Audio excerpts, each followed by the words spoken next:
আমরা ইতিমধ্যে পড়াশোনাও শেষ করেছি, সুতরাং আমরা দুইজন এখন বিয়ে করতে চাই। বেশি লাগছেই গেলে লাগবেই তো। উনি দিছে না, ধরেন না তো ব্যথা পাবে, অলরেডি ব্যথা দিচ্ছেন আপনি।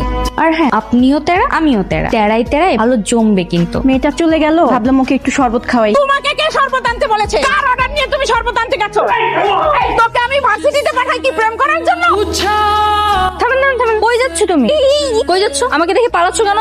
পেটে ব্যথা করতেছে, আমার মনে একটু ওয়াশরুমে যেতে হবে, পেট খারাপ হয়ে গেছে, বাসায় যেতে। থাপ্পড় দিয়ে সবগুলো দাঁত ফেলে দেবো। মিথ্যা কথা বলিস আবার। কেন পালাচ্ছিলি সত্যি সত্যি বল। মা বলছে তোমার সাথে দেখা করতে, মিন মিন করে বলতেছিস কেন? জোরে বল। মা বলছে কি তোমার সাথে মিশলে নাকি আমি খারাপ হয়ে যাব, তোমার সাথে মিশতে না করছে, দেখা করতে না করছে, আর বলছে যে তোমার সাথে যাতে আমি আর সম্পর্ক না রাখি। আর কালকে তুমি বাসায় আসলে পরে মা আমাকে ঝাড়ু দিয়ে পিটাইছে। কি? চল ওই কই আবার তোর বাসায় তোর মাকে শায়েস্তা করব। কোন অধিকারে মায়ের সাথে তুমি লাগতে যাবো? তুমি কি আমার বিয়ে করা বউ লাগো? তোরা দুইজন একসাথে কেন? অবশেষে আপনার ছেলেকে বিয়ে করে চলে আসলাম। শাশুড়ি আমাকে সালাম করো। আসসালামু আলাইকুম মা। নতুন বিয়ে করে কিভাবে সালাম করে? পায়ে হাত দিয়ে সালাম করো। না না না না, শাশুড়ি মা অজ্ঞান হওয়া যাবে না তো। নতুন বউকে এখনো বরণ করেন নাই তো, আগে বরণ করেন তারপরে অজ্ঞান হন। বাসর ঘরে যাইতে হবে তো। এই রাতুল, দরজা খোল। রাতুল, এই হারামজাদা দরজা খোল। কি ব্যাপার, তুই এই ঘরে কি করিস? বাসর ঘরে কি আর করেন না, গল্প করতেছিলাম।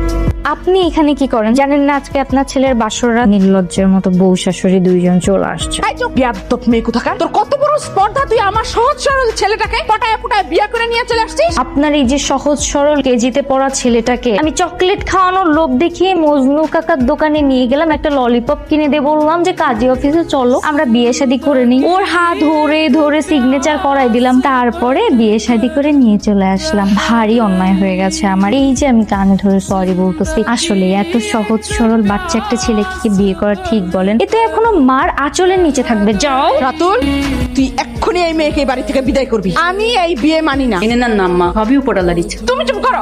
মা কি করতেছো? বাসর ঘরে কত কষ্ট করে ভাবি সাজাইছে। একদম চুপ। আমি ফুল ছিছি তাতে তুই আমার কাছে কই পাচ্ছা? তোরে না বললাম এই বড় এখন বাড়ি থেকে বের করতে? কোথাও যাব না। এই বাড়িতে যখন এসে পড়ছি, এই বাড়িতে আমি রাজত্ব করে যাব। পারলে আপনি আটকে রাখেন। আসসালামু আলাইকুম আম্মা জান। ঘুমটা কেমন হচ্ছে আপনার? ভালো? আমার ঘুম নিয়ে না তোকে চিন্তা করতে হবে না। তুই এখান থেকে ওঠ, ওঠ এখান থেকে। কেন? আমি খাবো না? আমার জন্য রান্না হয়নি? না, তোর জন্য এখানে কোনো রান্না হয়নি। ঠিক আছে, কি হলো? তুমি উঠতেছো না কেন? তুমি দেখো না এখানে আমাকে কিভাবে অসম্মান করা হয়েছে? এই খাবার তোমার গলা দিয়ে নামবে? এই চুপ করে এখানে বস। তুই আমার ছেলে, তুই আমার সাথেই খাবি। যেখানে আমি খেতে পারি না সেখানে আমার স্বামীও খাবে না। রাতুল, বস বললাম এখানে, খেয়ে তারপরে যাবি। ও এখানে খাবে না। আমরা দুজন একসাথেই খাই। না শোনেন শাশুড়ি আম্মা,